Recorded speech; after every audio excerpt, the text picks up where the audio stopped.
Paneer, kaju paneer, special paneer, chocolate dosa, రస్కోడి కూడా ఉంది. ఇక్కడ వీళ్ళు చేసే ప్రతిది కూడా హైజీనిక్. సాస్ ఏంటిది? ఒక్కొక్కటి చెప్పుకుంటూ పోతే వీళ్ళ దగ్గర పెద్ద లిస్టే ఉంది మా. చాలా బాగుంది ఈ kaju dosa. Hi friends, welcome back to our channel. This is Mallesh Vihari. దోసలో ఎన్ని రకాలు ఉన్నాయి నాకైతే తెలియదు. సో ఈ రోజు మనం కుమారి దోస్ సెంటర్ అంట, అదేంటో చూద్దాం మనం. మా కుమారి దోస్ సెంటర్ అనగానే నాకు కుమారి అంటే గుర్తుకొచ్చింది మా. అక్కడైతే వెజ్ నాన్ వెజ్ మీల్స్ అన్ని ఉంటాయి, కానీ ఇక్కడ ఓన్లీ టిఫిన్ సెంటర్ ఇది. వీళ్ళ దగ్గర అన్ని రకాల దోశలు ఉన్నాయా. Paneer, kaju paneer, special paneer, chocolate dosa and masala dosa, ఒక్కొక్కటి స్టైల్ వేస్తారు. సో అవన్నీ కూడా మనం చూద్దాం. ఇప్పుడు ఈ లోగో చూసారా ఎలా ఉందో, ఒక బండి టైప్ లో అరేంజ్ చేశారు. వీళ్ళకి మళ్ళీ డ్రెస్ కోడ్ కూడా ఉంది. ఇక్కడ వీళ్ళు చేసే ప్రతిదీ కూడా హైజీనిక్ గా చేస్తారు. ఒకే పెనం మీద 6 దోశలు వేస్తున్నారు. అయినప్పటికీ కూడా పక్కన ఖాళీ ఉంది చూసామా. ఫస్ట్ దోశలు వేసి పైన సాస్ వేస్తున్నారు. ఏంటో చూద్దాం. సాస్ ఏంటిది? స్పెషల్ చేసుకుంటారా? ఓన్ అనమాట. వీళ్ళు ఈ సాస్ని స్పెషల్గా చేస్తారంట, వాళ్ళు హోమ్ తయారీ. సో వాటి కోసం అడిగితే మనకేం చెప్పలేదు. ఇలా సాస్ వేసి స్పూన్ తో వేస్తున్నాడు. అది ఆయిల్ అనుకుంటారేమో, లేదా నెయ్యి అనుకుంటారేమో. లేదు మయ్య, అది బటర్ వేస్తున్నాడు.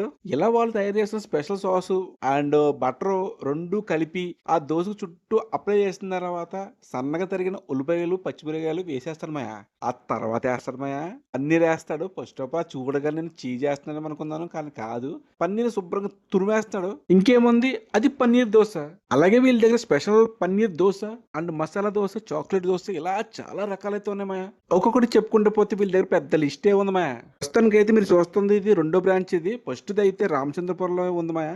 రెండో బ్రాంచ్ అయితే మన కాకినాడలో ఆర్టీఓ ఆఫీస్ నుంచి కొంచెం స్ట్రైట్ గా పోతే లెఫ్ట్ సైడ్ అయితే ఉంటుంది. వీళ్ళు కేవలం ఈవినింగ్ టైంలో మాత్రం ఓపెన్ చేస్తారు. నేనైతే కాజు దోశ ఆర్డర్ ఇచ్చా. తిన్న తర్వాత టేస్ట్ ఎలా చెప్తాను మాయా. టేస్ట్ ఎలా ఉందంటే, వీళ్ళు తయారు చేసిన సాస్ ఉంది కదా మాయా, అది చాలా టేస్ట్ ఉంది.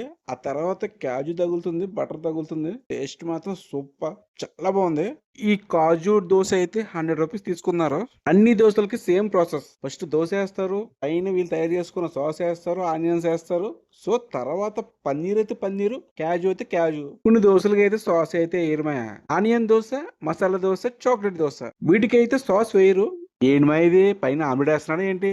లేదు మాయా, అది సాస్. అది దీన్ని తవ ఇడ్లీ అంటారంట. ఫస్ట్ పెనం మీద సాస్ వేసి అటు ఇటు కలిపి తర్వాత ఇడ్లీ వేసి 2-3 సెకండ్స్ అటు ఇటు తిప్పేస్తారు. తర్వాత పన్నీర్ వేస్తారు. అదే తవ ఇడ్లీ. ఇంతకీ వీటి కాస్ట్ చెప్పలేదు కాదు. ఒక్కొక్క దోశ కాస్ట్ ఒక్కొక్కలా ఉంటుంది మాయా. మీకు తెలుసుకోవాలనుకుంటే కామెంట్ రూపంలో అడగండి, నేను కామెంట్ రూపంలో చెప్తాను. నేనైతే ఈవినింగ్ 6:30కి వెళ్ళా మాయా, కానీ వెళ్ళేటప్పటికి చాలా రష్ గా ఉంది. ఒక దోశ ఆర్డర్ చెప్పి నా చేతికి వచ్చేటప్పటికి హాఫ్ అన్ అవర్ టైం పట్టింది మాయా. ఓన్లీ వీకెండ్ లోనే కాదు, మిగతా రోజులు కూడా అలాగే ఉంటదంట.